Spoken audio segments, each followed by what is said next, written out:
This is Ghost Talk with 187 PI.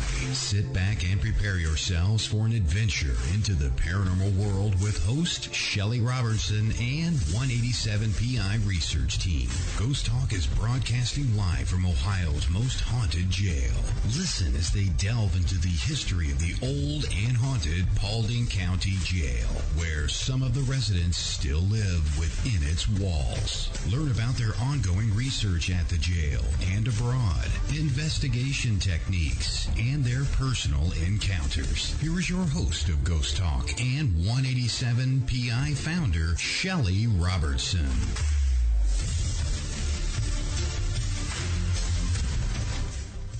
Good evening, everyone. Welcome to Ghost Talk Radio. We have a fantastic and interesting show planned for you tonight. So far on each show, as the weeks have went by, I have been introducing all the members of my research team to all you listeners out there. So far over the weeks, you've met Toby and Kristen, Rhonda and Rob. Tonight, I have one last introduction to make. His name is Vincent Robertson. Not only is my husband, but he is also co-owner of the jail and all of our paranormal ventures. Tonight, we will be discussing international ghost accounts. Hello, Vincent. Welcome to the show. Hello. Let's start off with you telling our listeners a little bit about you. All right. Hello, everyone. To give you a little background about myself, my mother was born in Japan. She's half Japanese, half Hawaiian, and my father's black. After high school, I joined the United States Navy, where I trained in aviation ordnance, building bombs, rockets, missiles, and took orders to Yokosuka, Japan, stationed on the USS Independence. I later took a job building cellular towers, upgrading and troubleshooting, and installing new services for all the cellular carriers, which is my current job. In my spare time, I help out with 187 PI, make repairs to the jail, and help design the escape games. I was very skeptical about the paranormal at first. I'm that type of person who will overanalyze everything before accepting them. But since purchasing the jail, my eyes have opened and I've become more receptive, and I'm a believer now. And that's awesome, Vincent. Now, I want you to tell everybody, what would you say was your tipping point that turned you, from a total skeptic to being a believer of the paranormal? I would say it was one of the first days we came back to the jail. Knowing that we are the only ones that have a key to the building, and finding those dolls sitting in the front room in a circle around a bunch of other small toys that have been placed in that room. Yeah, those toys weren't here to begin with. Right. I was about ready to turn around and leave. Right. Now, with both of us, being of blended nationalities, Vincent being Japanese, black, and Hawaiian, and me mostly of German and Irish descent. I got just a smidge of American Indian. We thought it would be fun and quite interesting to explore some international ghost accounts, starting first with our main nationalities. I want to first say to everyone out there listening tonight, if anyone wants to visit any of the places we talk about tonight, please get permission, because some international trespassing laws could be pretty harsh, much more severe than here in the United States. So, Vincent has some fascinating accounts, starting with Japan, and ghosts are a little bit different in Japan from here in the United States. I want to mention that we do have a photo album called International Ghost Accounts with some of the pictures of the places we will be talking about tonight. That can be found on our Ghost Talk Radio Facebook page, and just go to Facebook, type in Ghost Talk Radio, and we should pop right up, and that album is on that page. So, Vincent, what are the ghosts of Japan? All right. Well, first, a ghost in Japanese is called obake or bakemono, and are classified as yokai, creatures of Japan's Japanese folklore. A yurei is a word made of two kanji, yu meaning faint or dim, and rei meaning soul or spirit. There's the bore, which is a ruined or departed spirit. The shinro, which is a dead spirit. So once again, the yokai or obake is a ghost. Okay, so when we hear you say yokai, it's actually in English, that means a ghost. It's a ghost. Okay. Okay, now a reikan is a spirit or soul in traditional Japanese beliefs. When a person dies, the reikan leaves the body and enters a form of purgatory, waiting on proper funeral and post-funeral rites to be performed so that they can rejoin their ancestors. Okay. If done correctly, it is believed that the reikan becomes a protector over the living family and returns yearly in August during the Oban festival, a Buddhist Confucian custom of 500 years. Now, if a person dies in a sudden or violent manner, such as murder or suicide, the rites are not performed, influenced by powerful emotions such as a desire for revenge, love, jealousy, hatred, or sorrow. The reikan is thought to be transformed into the yurei, which can bridge the gap back to the physical world. The emotion or thought need not be particularly strong or driving. Even the most innocent thoughts can cause a death to become disturbed. Once thought enters the mind of the dying person, the yurei will come back to complete the last action it was thinking of before returning to the cycle of reincarnation. Now, the yurei will remain until it can be laid to rest, either by performing the missing rituals or resolving the emotional conflict that ties it to the physical world. Often the lower the social ranking of the person dying violently or those who were treated harshly during their life, the more powerful their yurei will return. So the people that were really poverty-stricken or severely bullied or ridiculed throughout their community, their ghosts would be much more powerful. Is that correct? Exactly. All right. Now, the ghosts, they are mostly dressed in white, signifying the burial kimono used in the Edo period funeral rituals. Mm-hmm. The hair is often long, black, and disheveled, and it's believed to be a trademark of the kabuki, which is a classical Japanese dance drama. Right.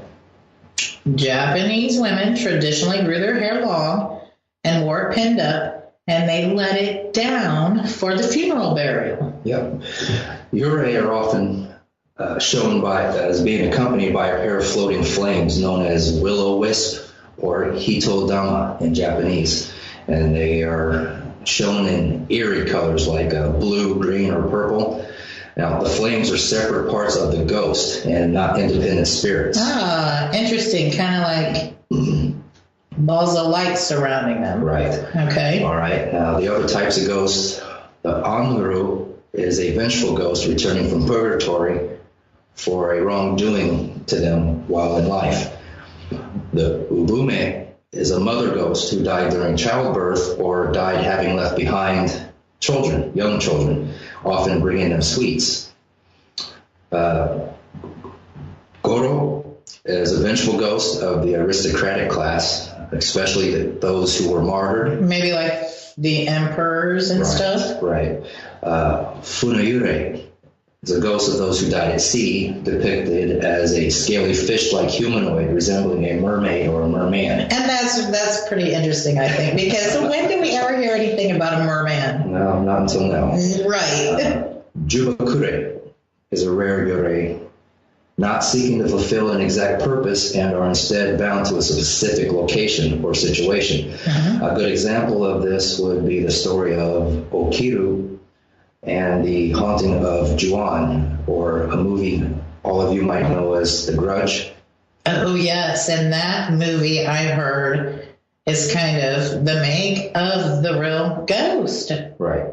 Okay. Ikiru, folklore stating that not only the dead can manifest their reikan for hauntings, but living creatures possessing an extraordinary jealousy or rage can release their spirit as a Ikiru, or living ghost that can enact its will while still being alive. Wow, I'd like to do that. Yeah, me too. Send my ghost out while I'm still alive. Oh my gosh. All those ghosts of Japan, and they are quite different than they are here in the U.S. Mm-hmm. The paranormal is quite interesting in other countries and cultures for sure. Now let's talk about some hauntings and haunted places in Japan. And one of the most fascinating places to me is the Suicide Forest. I really want to visit that place one day, and I feel that it's probably haunted beyond belief. Mm-hmm. Tell our listeners about that one, Vincent. All right. Aokigahara. It's a forest at the bottom of Mount Fuji, popular location for suicide. Also named the Sea of Trees, or Jukai. And it's located in the northwestern side of Mount Fuji on 12 square miles of hardened lava. The western edge of Aokigahara has many caves that fill with ice in the winter and is a tourist location.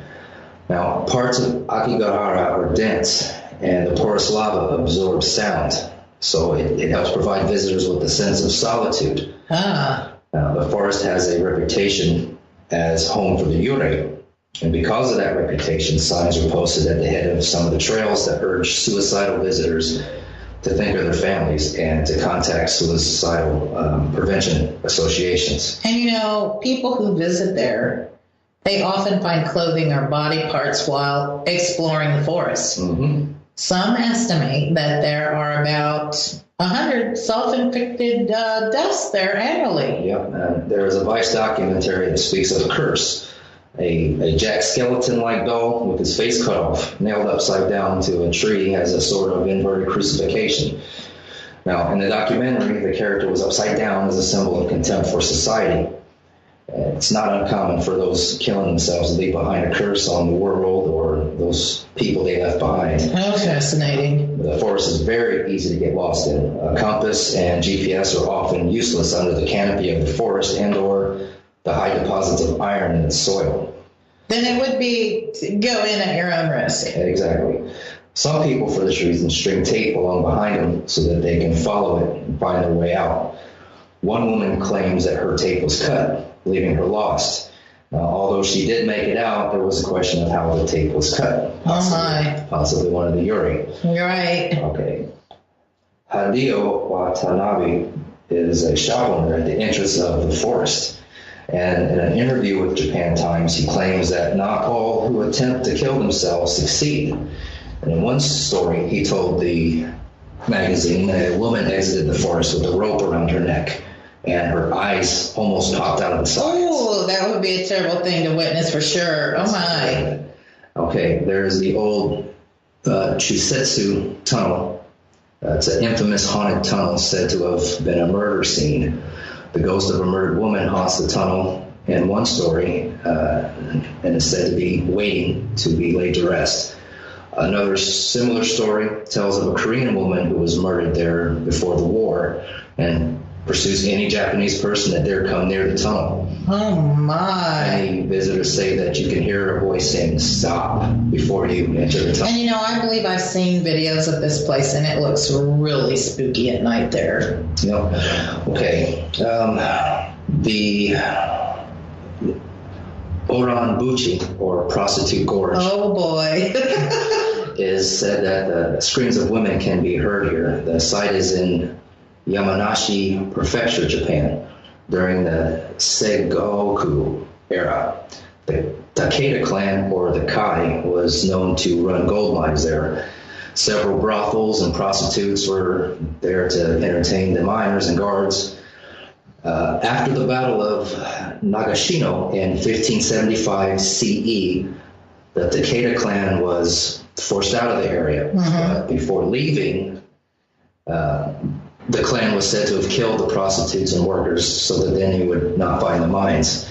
The Takeda leaders built a wooden bridge platform over the gorge and invited the prostitutes, 55 in total, to dance on the bridge. Oh, wow. Once they were on the platform, the ropes were cut, sending all 55 women screaming to their deaths. Oh, my goodness. Today, all visitors, especially the men, are warned about getting too close to the edge. How horrifying that must have been. And, there could be many spirits there from having died in such a tragic way. There are several temples in Japan. Let's talk, touch a little bit about one of those temples, Vincent. All right. The Dororo is a very old village called Hachioji.